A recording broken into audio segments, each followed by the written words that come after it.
ఎవరు రాయగలరు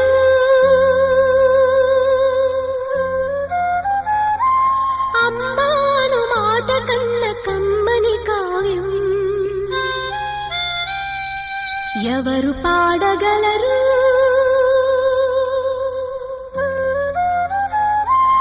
అమ్మ అనురాగం కన్న తీయ